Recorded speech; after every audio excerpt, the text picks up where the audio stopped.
Lei nº 10.406, de 10 de janeiro de 2002. Institui o Código Civil.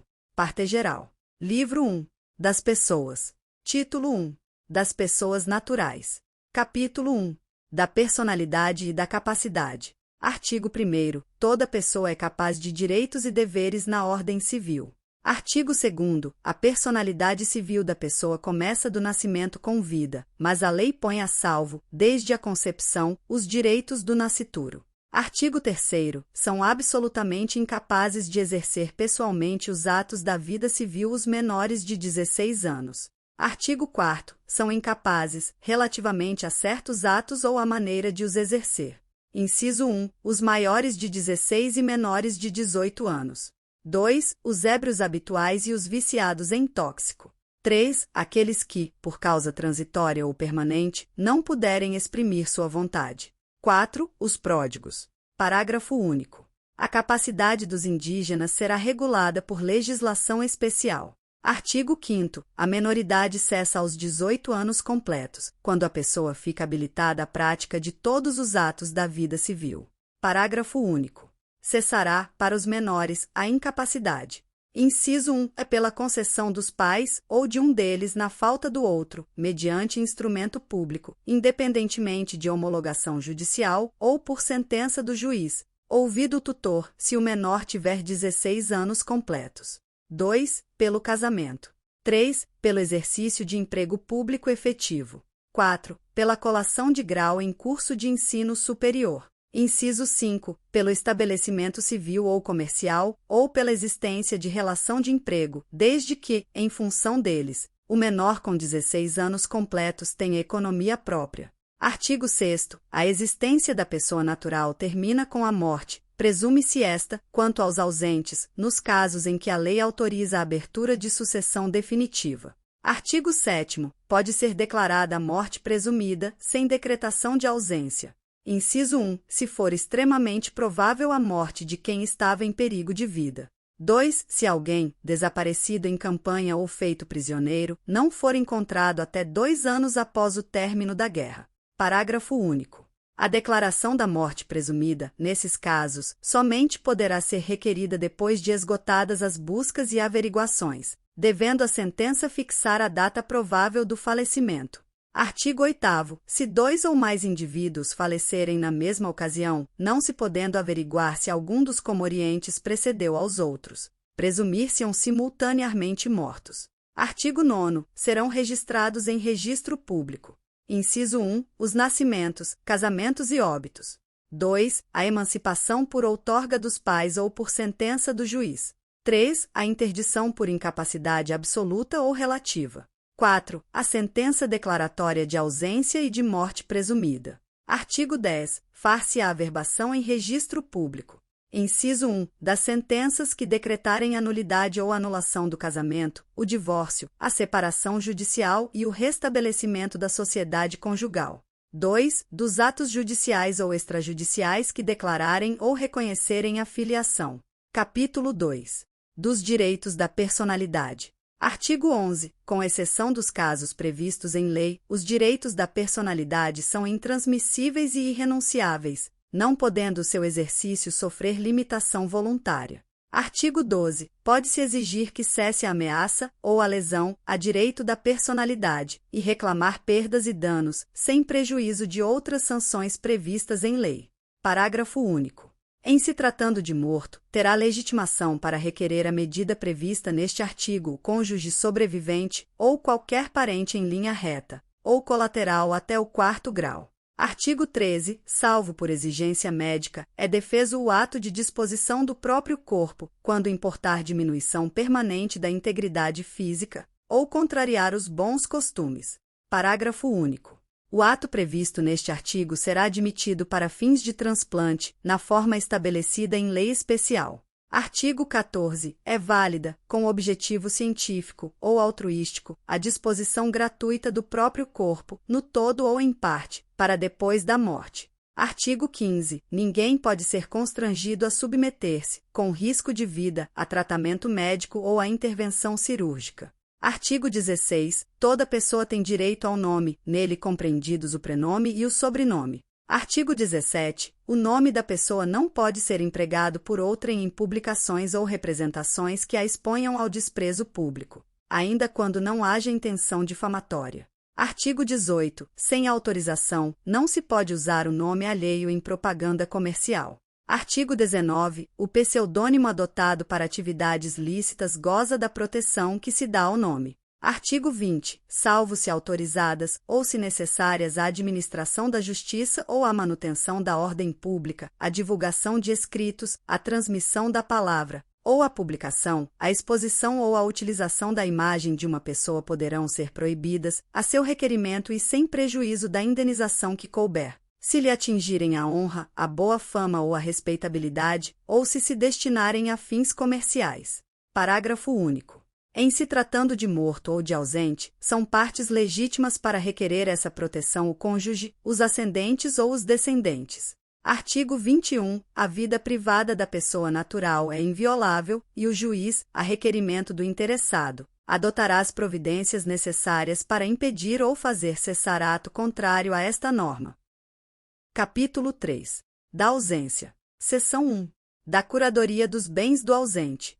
Artigo 22. Desaparecendo uma pessoa do seu domicílio sem dela haver notícia, se não houver deixado representante ou procurador a quem caiba administrar-lhe os bens, o juiz, a requerimento de qualquer interessado ou do Ministério Público, declarará a ausência e nomear-lhe-á curador. Artigo 23. Também se declarará a ausência e se nomeará curador quando o ausente deixar mandatário que não queira ou não possa exercer ou continuar o mandato, ou se os seus poderes forem insuficientes. Artigo 24. O juiz, que nomear o curador, fixar-lhe-á os poderes e obrigações, conforme as circunstâncias, observando, no que for aplicável, o disposto a respeito dos tutores e curadores. Artigo 25. O cônjuge do ausente, sempre que não esteja separado judicialmente, ou de fato por mais de 2 anos antes da declaração da ausência, será o seu legítimo curador. Parágrafo 1º. Em falta do cônjuge, a curadoria dos bens do ausente incumbe aos pais ou aos descendentes, nesta ordem,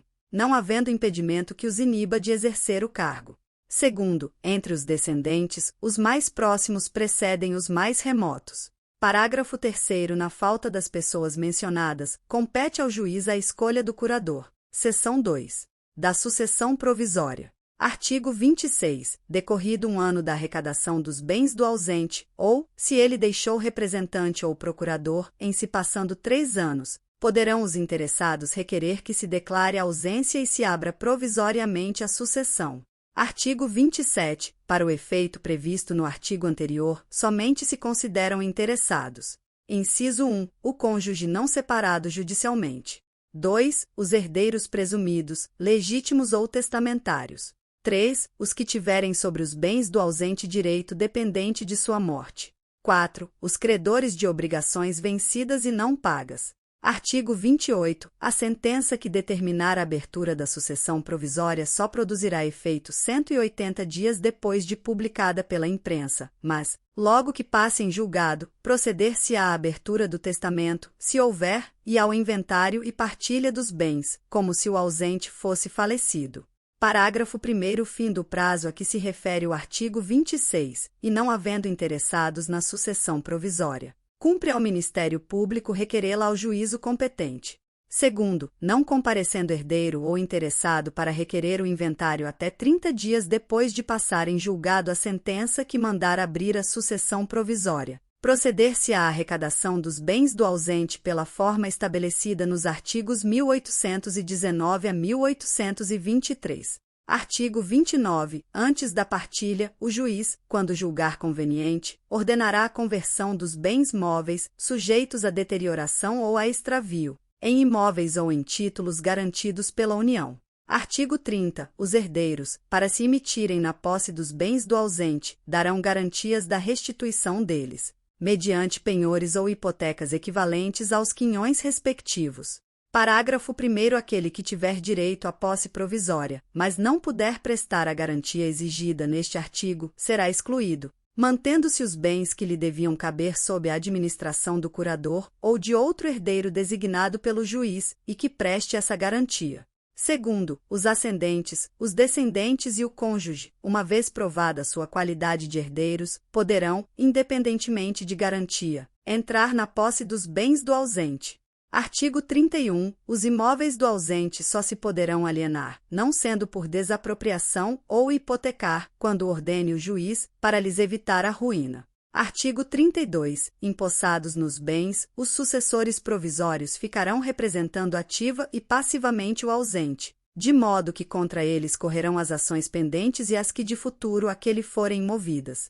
Artigo 33. O descendente, ascendente ou cônjuge que for sucessor provisório do ausente, fará seus todos os frutos e rendimentos dos bens que a este couberem. Os outros sucessores, porém, deverão capitalizar metade desses frutos e rendimentos, segundo o disposto no artigo 29, de acordo com o representante do Ministério Público, e prestar anualmente contas ao juiz competente. Parágrafo único. Se o ausente aparecer e ficar provado que a ausência foi voluntária e injustificada, perderá ele, em favor do sucessor, sua parte nos frutos e rendimentos. Artigo 34. O excluído, segundo o artigo 30, da posse provisória poderá, justificando falta de meios, requerer-lhe seja entregue metade dos rendimentos do quinhão que lhe tocaria. Artigo 35. Se durante a posse provisória se provar a época exata do falecimento do ausente, considerar-se-á, nessa data, aberta a sucessão em favor dos herdeiros, que o eram àquele tempo.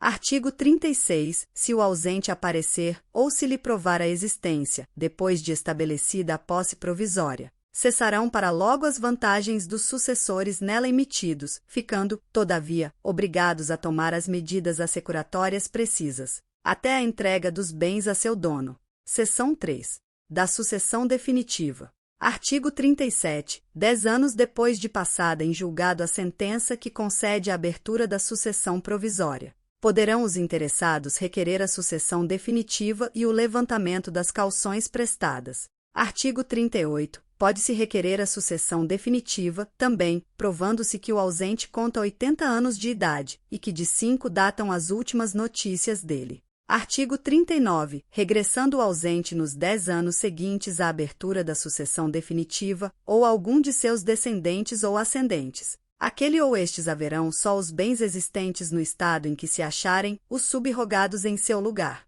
ou o preço que os herdeiros e demais interessados houverem recebido pelos bens alienados depois daquele tempo. Parágrafo único. Se, nos 10 anos a que se refere este artigo, o ausente não regressar e nenhum interessado promover a sucessão definitiva, os bens arrecadados passarão ao domínio do município ou do Distrito Federal, se localizados nas respectivas circunscrições, incorporando-se ao domínio da União, quando situados em território federal.